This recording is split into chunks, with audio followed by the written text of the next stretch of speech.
শ্রীরামকৃষ্ণ কথামৃত পঞ্চম পরিচ্ছেদ ভক্তির উপায়। মাস্টার বিনীতভাবে, ঈশ্বরে কি করে মন হয়? শ্রীরামকৃষ্ণ: ঈশ্বরের নাম গুণগান সর্বদা করতে হয়, আর সৎসঙ্গ, ঈশ্বরের ভক্ত বা সাধু এদের কাছে মাঝে মাঝে যেতে হয়। সংসারের ভিতর ও বিষয় কাজের ভিতর রাত দিন থাকলে ঈশ্বরে মন হয় না। মাঝে মাঝে নির্জনে গিয়ে তার চিন্তা করা বড় দরকার। প্রথম অবস্থায় মাঝে মাঝে নির্জন না হলে ঈশ্বরে মন রাখা বড়ই কঠিন। যখন চারা গাছ থাকে তখন তার চারিদিকে বেড়া দিতে হয়। বেড়া না দিলে ছাগল গরুতে খেয়ে ফেলে। ধ্যান করবে মনে, কোণে ও বনে, আর সর্বদা সৎ সৎ বিচার করবে। ঈশ্বরই সৎ কিনা নিত্য বস্তু, আর সব অসৎ কিনা অনিত্য। এই বিচার করতে করতে অনিত্য বস্তু মন থেকে ত্যাগ করবে। মাস্টার বিনীতভাবে, সংসারে কীরকম করে থাকতে হবে? শ্রীরামকৃষ্ণ: সব কাজ করবে, কিন্তু মন ঈশ্বরেতে রাখবে। স্ত্রী, পুত্র, বাপ, মা সকলকে নিয়ে থাকবে ও সেবা করবে যেন কত আপনার লোক, কিন্তু মনে জানবে যে ওরা তোমার কেউ নয়। বড় মানুষের বাড়ির দাসী সব কাজ করছে, কিন্তু দেশে নিজের বাড়ির দিকে মন পড়ে আছে। আবার সে মনিবের ছেলেদের আপনার ছেলের মতো মানুষ করে, বলে আমার রাম, আমার হরি, কিন্তু মনে বেশ জানে এরা আমার কেউ নয়। কচ্ছপ জলে চড়ে বেড়ায়, কিন্তু তার মন কোথায় পড়ে আছে জানো? আড়াই পড়ে আছে, যেখানে তার ডিমগুলি আছে। সংসারের সব কর্ম করবে, কিন্তু ঈশ্বরে মন ফেলে রাখবে।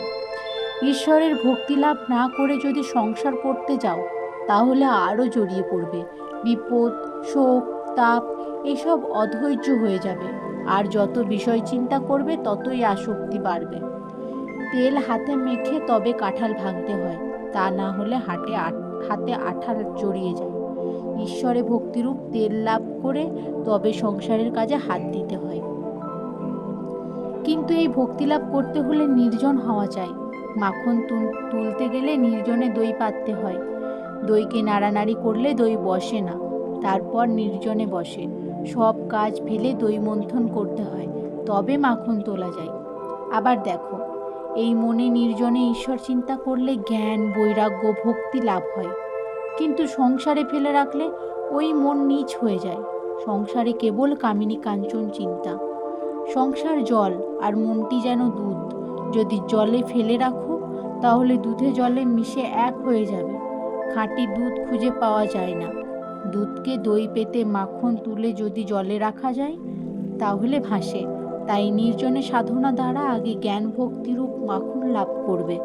সেই মাখন সংসার জলে ফেলে রাখলেও মিশবে না, ভেসে থাকবে। সঙ্গে সঙ্গে বিচার করা খুব দরকার। কামিনী কাঞ্চন অনিত্য, ঈশ্বরই একমাত্র বস্তু। টাকায় কি হয়? ভাত হয়, ডাল হয়, কাপড় হয়, থাকবার জায়গা হয়, এই পর্যন্ত। ভগবান লাভ হয় না। তাই টাকা জীবনের উদ্দেশ্য হতে পারে না। এর নাম বিচার। বুঝেছ? মাস্টার: আগে হ্যাঁ। প্রবোধচন্দ্রোদয় নাটক আমি সম্প্রতি পড়েছি, তাতে আছে বস্তু বিচার। শ্রীরামকৃষ্ণ: হ্যাঁ, বস্তু বিচার। এই দেখো, টাকাতেই বা কি আছে, আর সুন্দর দেহেই বা কি আছে? বিচার করো, সুন্দরীর দেহেতেও কেবল হাড়, মাংস, চর্বি, মল, মূত্র এসবই আছে। এইসব বস্তুতে মানুষ ঈশ্বরকে ছেড়ে কেন মন দেয়? কেন ঈশ্বরকে ভুলে যায়? মাস্টার: ঈশ্বরকে কি দর্শন করা যায়?